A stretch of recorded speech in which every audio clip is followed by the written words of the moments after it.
اور حماس کی جنگ کو لے کر کل انڈیا گٹھبندھن کے لوگ انڈیا گٹھبندھن میں جو دل شامل تھے ان کے نیتا فلسطین دورہ پہنچے تھے. پی ایم مودی نے بھی بات کی ہے فلسطین کے نیتاؤں سے. کیا کہنا ہے اس بارے کے اندر, کیونکہ پہلے اسرائیل کا سپورٹ کرنا ایک دم سے پھر فلسطین کے بعد جانا. ہم تو ہمارے دیش واسیوں سے بتانا چاہیں گے کہ مہاتما گاندھی نے یہ کہا تھا کہ فلسطین عربوں کی زمین ہے, جس طرح انگریزوں کی زمین انگلینڈ ہے, جس طرح فرانس کے لوگوں کی زمین فرینچ لوگوں کی زمین فرانس ہے. یہ گاندھی نے کہا تھا.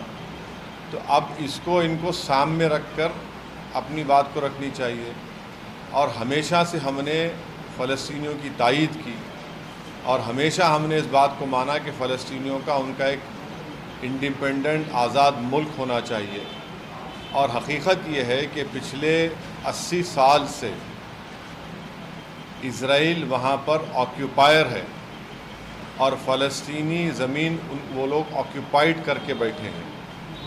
اور انٹرنیشنل لاز یونائٹڈ نیشن کے کئی ریزولوشن ہے جو یہ کہتے ہیں کہ جو آکیوپائر ہے وہ فوج کا استعمال نہیں کر سکتا ہے.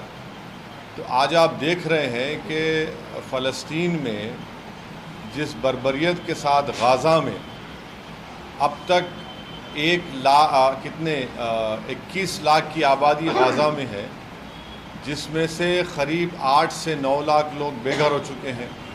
قریب 16-17 ہزار بلڈنگیں توڑی جا چکی ہیں. اسپتالوں پر بمباری کی جاتی ہے. کرسچن اسپتال ہے اس پر بمباری کی جاتی ہے. جو ہمارے عیسائی مذہب کا تیسرا مقدس جو چرچ ہے اس پر بمباری کی جاتی ہے. اور غازہ میں 50,000 مہیلائیں پریگننٹ ہے, ان کے لیے کوئی دوا کا انتظام نہیں ہے. تو یہ سب ظلم جو ہے وہاں پر یہ زائنسٹ لوگ کر رہے ہیں. اور ہم نے اسرائیل سے سولیڈرٹی کے لیے ایک سٹیمپ بھی نکالا تھا. اور آج بھارت سرکار یہ کہہ بھی رہی کہ وہ پیلسٹائن کنٹری کے فیور میں بھی ہے.